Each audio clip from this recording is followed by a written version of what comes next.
Assalamualaikum warahmatullahi wabarakatuh. Halo semuanya, perkenalkan saya Monica Ayu Pratiwi dengan NIM PO 7139025018 dari tingkat 1C.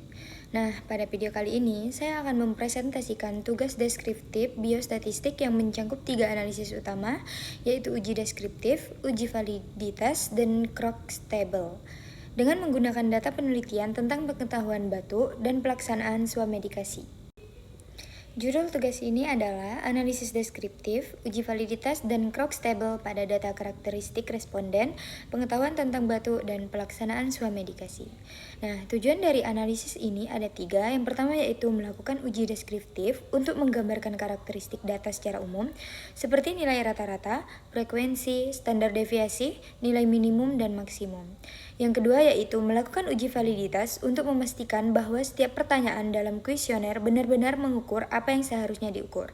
Dan yang terakhir yaitu menyusun Krogs-Table atau tabel silang untuk melihat hubungan antara data demografis responden dengan tingkat pengetahuan dan swamedikasi mereka. Sebelum masuk ke hasil, saya jelaskan dulu prosedur yang saya lakukan secara singkat. Data yang digunakan berasal dari kuesioner yang diisi oleh 3 responden, mencakup 3 bagian, karakteristik demografis, pengetahuan tentang batuk, dan pelaksanaan swamedikasi. Untuk uji deskriptif, langkahnya adalah data dari Excel dipindahkan ke SPSS di variabel view. Saya mengatur nama dan label variabel. Kemudian pilih menu Analyze, Descriptive Statistik, Frekuensi, lalu pilih statistik yang ingin ditampilkan, mean, standar deviasi, minimum, maksimum. Klik OK untuk menampilkan output. Untuk uji validitas, langkahnya yaitu pilih menu Analyze, Correlate, Bivariate, masukkan seluruh variabel pertanyaan beserta skor total, centang, person correlation, dan totality. Klik OK, lalu bandingkan nilai R, hitung dengan R tabel sebesar 0,361, DF-nya sama dengan 28,28 dan alfanya sama dengan 0,05. Untuk Krogs-Table, saya menyusunnya secara manual dengan mengelompokkan skor total responden ke dalam kategori rendah, sedang, dan juga tinggi. Lalu mencocokkannya dengan data demografis masing-masing responden. Berikut adalah ringkasan hasil yang diperoleh dari analisis ini. Hasil karakteristik responden dari 30 responden, tingkat pendidikan didominasi kategori tinggi sebesar 43,3%. Proporsi jenis kelamin seimbang, 50% laki-laki dan 50% perempuan. Dan untuk pekerjaan, wira swasta menjadi yang terbanyak dengan 30%. Hasil uji deskriptif, pengetahuan batuk, nilai mean kelima pertanyaan berkisar antara 1,80 hingga 2,07. Proporsi jawaban iya tertinggi ada di pertanyaan 5 sebesar 36,7%. Namun secara keseluruhan masih di bawah 40%. Hasil uji deskriptif, swamedikasi, nilai mean berkisar 1,97 hingga 2,10. Proporsi jawaban benar tertinggi ada di pertanyaan 5 yaitu 46,7%. Sedangkan proporsi jawaban salah tertinggi ada di pertanyaan 1 yaitu 50%. Hasil uji validitas, seluruh pertanyaan pada kedua bagian baik pengetahuan batuk maupun swamedikasi dinyatakan valid karena nilai R hitung semua item lebih besar dari R tabel 0,361 dengan signifikansi di bawah 0,05. Lanjut, kita masuk ke pembahasan. Yang pertama yaitu pembahasan karakteristik responden. Kita mulai dari karakteristik demografis responden. Dari hasil analisis, tingkat pendidikan responden yang paling banyak adalah pendidikan tinggi sebesar 43,3%. Namun yang menarik, pendidikan dasar juga cukup besar yaitu 36,7%. Ini mencerminkan keberagaman latar belakang pendidikan dalam sampel kita. Secara demografis, ini penting karena tingkat pendidikan adalah salah satu determinan sosial kesehatan. Artinya, perbedaan pendidikan bisa memengaruhi cara seseorang mencari informasi kesehatan dan memahami anjuran medis. Dari sisi jenis kelamin, proporsinya sempurna. 50% laki-laki dan 50% perempuan. Ini bagus karena artinya sampel kita representatif dan tidak didominasi salah satu kelompok. Dari sisi pekerjaan, wira swasta paling banyak 30%, lalu ASN 26,7%, IRT 23,3% dan petani 20%. Distribusi yang cukup merata ini mencerminkan keberagaman latar belakang sosial ekonomi yang masing-masing membawa profil risiko dan pola akses informasi kesehatan yang berbeda. Yang kedua yaitu pembahasan uji deskriptif pengetahuan batuk. Nah, sekarang kita masuk ke pembahasan pengetahuan tentang batuk. Secara keseluruhan, tingkat pengetahuan responden masih tergolong rendah hingga sedang. Ini terlihat dari proporsi jawaban ya yang tidak ada satupun mencapai 40%. Pertanyaan 1, hanya 23% yang menjawab ya, mayoritas menjawab tidak 40% atau tidak menjawab 36,7%. Ini mengindikasikan defisit pengetahuan yang cukup serius pada aspek pertama tentang batuk. Pertanyaan kedua, 46,7% menjawab tidak.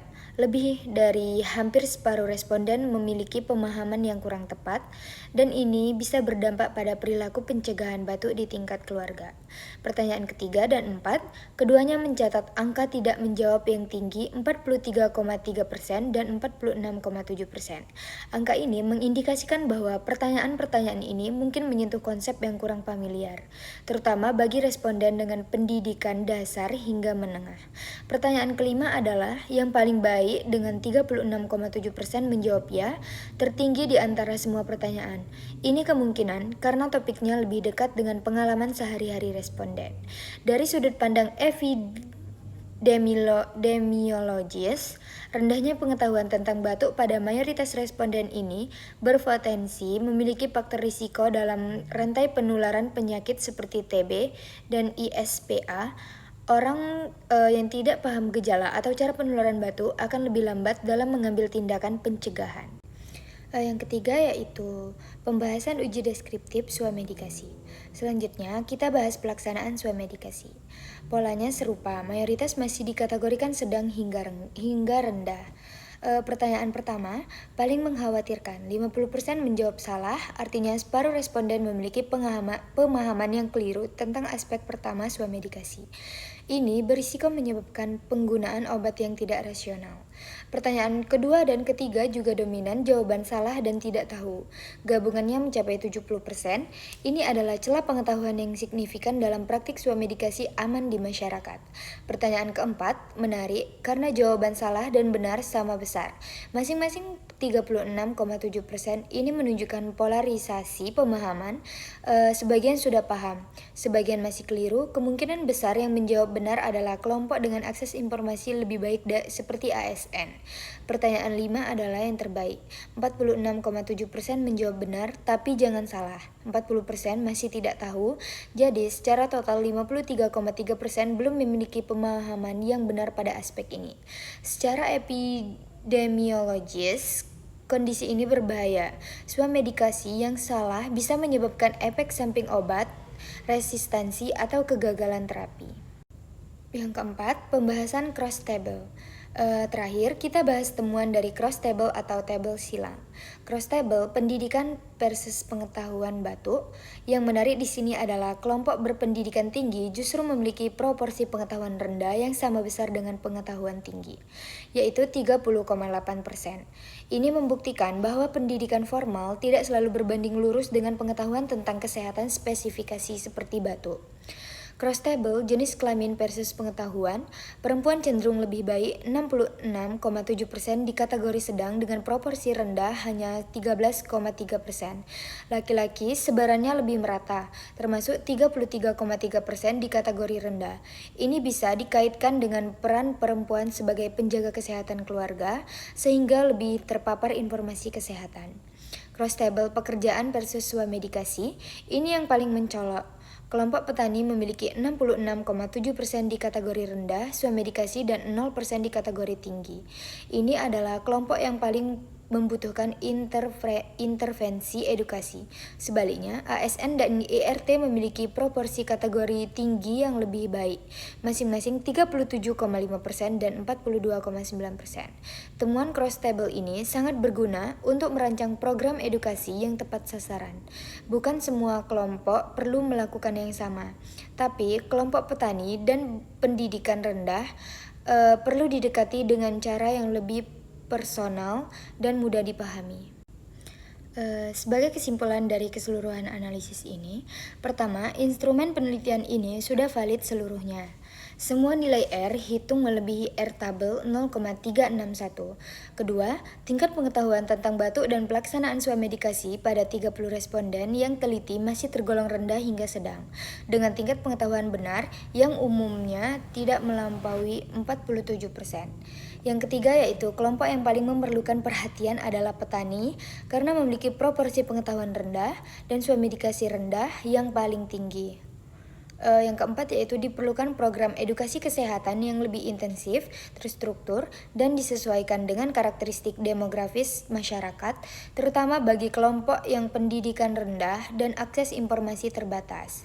Demikian video tugas saya tentang deskriptif. Semoga bermanfaat dan dapat dipahami. Saya Airi. Wassalamualaikum warahmatullahi wabarakatuh.